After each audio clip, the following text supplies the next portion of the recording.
Hola a todos, bienvenidos a The Black Orb y hoy vamos a ver en 5 minutos por qué el agua no se congela del todo en los lagos y por qué esto es tan importante para la vida en la Tierra. Entonces, para empezar, vamos a recordar que el hielo flota, por supuesto es algo que todos sabemos, pero vamos a ver qué tiene que ver y por qué esto es tan importante. Bueno, la clave de este fenómeno es que la densidad del agua no es la misma para, digamos, todo el agua líquida que podamos tener. ¿A qué me refiero con esto? A que la densidad del agua depende de la temperatura. De hecho, generalmente cuanto más caliente está el agua, menos densa es decir, menos pesa. Digamos que es porque se va pareciendo al vapor, en cierto modo.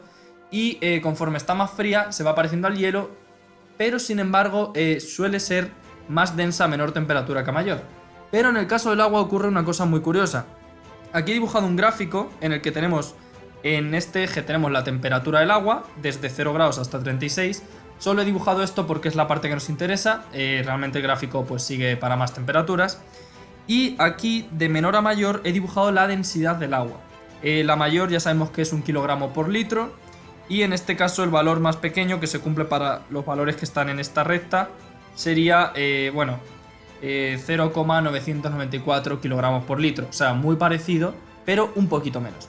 Entonces, ¿qué ocurre? Que experimentalmente el agua, la densidad que tiene, viene dada por esta curva. Es decir, cuando tenemos el agua a 36 grados, tiene una densidad de 994 gramos por litro, kilogramos por litro, no sé por qué. Gramos por litro, porque está en 994. Es decir, casi 1 kilo, pero no llega al kilo por litro. Y conforme vamos vamos disminuyendo la temperatura, la densidad del agua va aumentando, es decir, cada vez pesa más la misma cantidad de agua. Sin embargo, en el momento en que llegamos a 4 grados centígrados, ocurre una cosa muy curiosa, y es que la densidad del agua es máxima. Llega a un valor lo más alto posible, que es más o menos el kilogramo por litro que conocemos, y a partir de ahí, si la seguimos enfriando entre 4 grados y 0 grados, la densidad disminuye un poco, es decir, el agua comienza a ser más liviana, entre 0 grados y 4 que a los 4 grados. ¿Y por qué esto es tan importante? Pues por lo siguiente. Lo primero es que esto va a hacer que el agua más pesada sea la que esté a 4 grados centígrados, y vamos a ver qué tiene eso que ver con lo de los lagos. Nosotros hemos dibujado el lago, estamos en invierno, hace frío, por ejemplo, menos 3 grados centígrados, lo que sea. Hay solecito porque estamos contentos.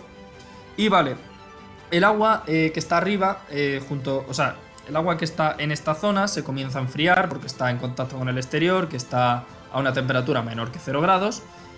Pero conforme se va enfriando, como hemos visto aquí, conforme se enfría, cada vez va pesando más el agua, es decir, cada vez es más densa. Eso hace que el agua que se está enfriando se comience a ir hacia el fondo, y el agua del fondo, que generalmente está más caliente, o al menos el agua más caliente del lago, comienza al revés a subir hacia arriba. Pero entonces este agua que ha subido hacia arriba se comienza a enfriar a su vez.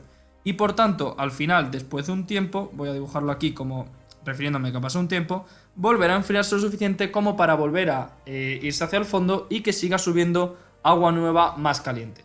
Por tanto, este ciclo lo que va a hacer es que va a ir enfriando el agua hasta que lleguemos a la temperatura de 4 grados centígrados, digamos, en todo el agua del lago, más o menos. Esto es un poco simple, está un poco simplificado, pero más o menos es el mecanismo. Entonces, ¿qué ocurrirá? En el momento en que tengamos todo el lago más o menos a 4 grados centígrados, la parte que está más arriba seguirá enfriándose, la capa de agua que está en contacto con el exterior. Y por tanto, ese agua comenzará a estar a una temperatura menor que 4 grados. Pero ¿qué ocurre? Que hemos visto que en el caso del agua, cuando nosotros la enfriamos entre 4 grados y 0, de repente se vuelve más liviana, es decir, pesa menos que el agua a 4 grados centígrados. Por tanto, ese agua, por ejemplo, a 3,8 grados, por poner un ejemplo, 3,8 grados, se va a quedar arriba, ya no se va a mover hacia abajo. ¿Por qué? Porque pesa menos que el agua a 4 grados que está debajo del lago. Eso va a hacer que el agua que ya se ha empezado a enfriar por debajo de los 4 grados siga enfriándose paulatinamente y siga haciéndose cada vez más liviana, y por tanto sigue flotando respecto al agua caliente. Es decir, aquí vamos a tener el agua a unos 4 grados centígrados y por aquí vamos a tener el agua que se va enfriando cada vez más, hasta que llegue el punto en que se haga hielo, que lo he dibujado aquí en capitas.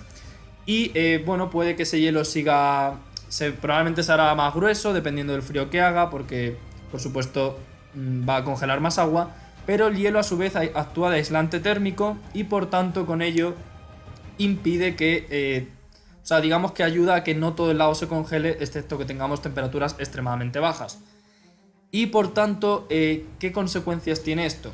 Que nos permite, perdón, me he pasado, esto nos permite que no todo el agua se congele gracias a que el agua sigue esta curva de temperatura y densidad tan curiosa y ese cambio repentino que hace a los 4 grados centígrados y por tanto no se termina de congelar el lago, cosa que ocurriría, como vamos a ver, si no pasara esto. Y por tanto puede sobrevivir peces y otros animales o incluso plantas que están en el agua del lago. ¿Y qué ocurriría si la densidad del agua fuera mayor cuanto más baja su temperatura? Es decir, que en vez de tener la gráfica que teníamos, que era así, ¿qué ocurriría si fuera sencillamente así, por ejemplo? Es decir, conforme la enfriamos pesa más. Pues en ese caso lo que obtendríamos es que el hielo sería más denso, por decirlo de alguna forma, sería más denso y por tanto sería al fondo. Eso quiere decir que se va a seguir congelando el agua de arriba y al final se va a acabar congelando todo el lago. ¿Y qué significaría eso? Que la vida moriría. O por lo menos la vida que no pueda sobrevivir en hielo, que no sé si hay, pero no debe ser mucha. Toda la que no pudiera se moriría porque el agua seguiría enfriándose hasta congelarse, o al menos si hubiera el tiempo suficiente. De hecho, en realidad lo que ocurriría es que seguiría este ciclo de el agua que se enfría baja y el agua más caliente sube y se sigue enfriando, seguiría indefinidamente hasta que se comienza a congelar todo y como mucho quede un poquito. Quizá sin helar, pero probablemente se congelaría todo. Así que bueno, espero que os haya gustado esta explicación, y que podáis apreciar lo bonito de cómo esta curva de la densidad del agua con respecto a la temperatura de repente cambia y eso permite que la vida en los lagos no se extinga cuando hay, por ejemplo, cuando hace mucho frío y se comienzan a helar los lagos. Así que bueno, espero que os haya gustado. Si os ha gustado podéis dejar un like, que siempre ayuda, suscribíos si no queréis perderos más contenido, comentad lo que queráis y nos vemos en los próximos vídeos. Hasta otra.